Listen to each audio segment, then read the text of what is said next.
શું બેટા મોડું થયું સ્કૂલ થી આવવા? પપ્પા તમને ખબર તો હે સ્કૂલ બસ બંધ થઈ જાય, મારે રોજ હેડીને જવું પડે ને હેડીને આવવું પડે. મારી બધી બેનપણી પપ્પા એમને ઈ બાઇક લઈ આપ્યું, તમે મને સાયકલ તો લેવડાવો. લઈ આપીશ બસ. ના મને આ મહિને જ જોવે હે. બેટા આ મહિને મંદી હે યાર, તું 2-3 મહિના ખમી જા ને યાર. તમે મારા પીકી બેંક માં 2000 રૂપિયા લઈ લેજો બસ, પણ મને સાયકલ લેવડાવો. તારા પૈસાની જરૂર નથી બેટા, હું તને લઈ આપીશ કીધું તો ખરું યાર. તમે દર વખતે આવું જ કરતા હો છો. અરે હા ભાઈ હા, મને ખબર છે કે વ્યાજની ને મૂડીની બેની તારીખ જતી રહી છે, પણ તમે ખાલી થોડીક ધરપત રાખી જો. અત્યાર સુધી શાંતિ રાખી ને તમે, બસ થોડોક ટાઈમ આપો. જેવી ગરાગી ચાલુ થાય ને એટલે તમારે વ્યાજ ને મૂડી બધું જ લઈ તમને આપી દઈશ. આ હિસાબ મારા હાથમાં જ છે, મને કેવું ના પડે યાર તમારે. હા થોડોક ભરોસો રાખો, થોડાક દિવસ આપો મને. જેવી ગરાગી ચાલુ થાય ને એવા તમારા પૈસા તમારા દૂધે ધોઈને આપી દઈશ તમને.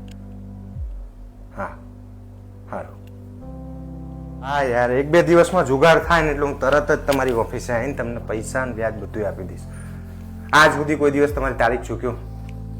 કોઈ દિવસ તમને કંઈ કહેવા દીધું? હું 10 દિવસ પહેલા જ તમને વ્યાજ ને મૂડી બે પહોંચાડી દેતો હતો. અત્યારે થોડીક મંદી આવી છે યાર, થોડું સમજો ને યાર. ના ઘરે ના આવતા તમે, મારી સોસાયટીમાં આબરૂ જાય યાર, સમજતા ચમ નહીં યાર. થોડીક ગરાગી ચાલુ થાય ને એટલે હું તમને સૌથી પહેલા તમને આપી જઈશ બસ.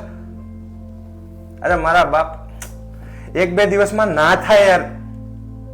સારું છતાં હું ટ્રાય કરીશ કે 1-2 દિવસમાં થઈ જાય ને તો હું તમારી ઓફિસે આવીને તમને દૂધે ધોઈને પૈસા પાછા આપી દઈશ.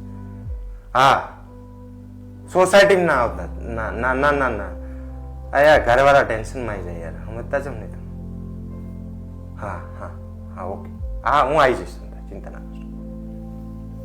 શું થયું? કઈ નહીં. તમે હેડતા યાર અને આપણું બાઇક ચાલ્યું. બેંક વાળા ખેંચી જાય યાર. 3 હપ્તા ચડ્યા હતા ને એમાં તો જેવી પથારી ફેરવી મારી યાર. કેટલા સમજાય અમે કે હું ભરી દઈશ યાર, 2-4 દિવસમાં ભરી દઈશ યાર, માફ કરો યાર, સોરી યાર સોરી, કે કેટલું કીધું ને તો એના સમજે. હવે એવી દશા બેઠી કે શું કરું એ જ સમજાતું નહીં મને તો. તમે ચિંતા ના કરશો, બધું સારું થઈ જશે. શું તંબુરો હારો થાય? કેટલા ટાઈમથી મંદી મંદી મંદી બધી બાજથી ઘેરાઈ ગયો હું. હવે સમજાતું નહીં કે અમે બહાર કેવી રીતે નેરીશું યાર. ચમ કેટલું દેવું કે 7-8 લાખ રૂપિયા દેવું ખાનીનો વ્યાજ તો નોખું કહું. જો 1-2 દિવસમાં હું નહીં ભરું ને તો એ બધા ઘરે આવવાની વાત કરે, આબરૂ રહેશે મારી. મને તો એમ થાય કે શું થશે મારું. પપ્પા ઓ પપ્પા હાલો. આ શું બેટા? પૈસા તમારે ચૂકવવાના હતા ને. પણ આ પૈસા તો બેટા સાયકલ લાવવા માટે નહીં બચાયા. સાયકલ તો હું પછી લઈ લઈશ, અને મારું શું હે, સ્કૂલ તો નજીક જ છે ને, હું હેડતી જતી રહીશ ને હેડતી આવી જઈશ.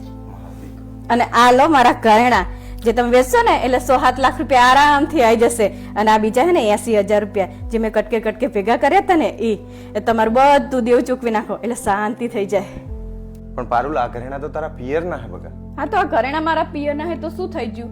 મને લાગે છે કે તમે ભૂલી ગયા હો કે આપણે લગ્ન વખતે એકબીજાને શું વચન આપ્યું હતું કે એકબીજાની સુખ દુઃખમાં સાથ આપીશું અને એકબીજાના પડખે ઉભા રહેશું. આ ઘરેણાનું શું હે? ઘરેણા તો કાલ બીજા આવી જશે.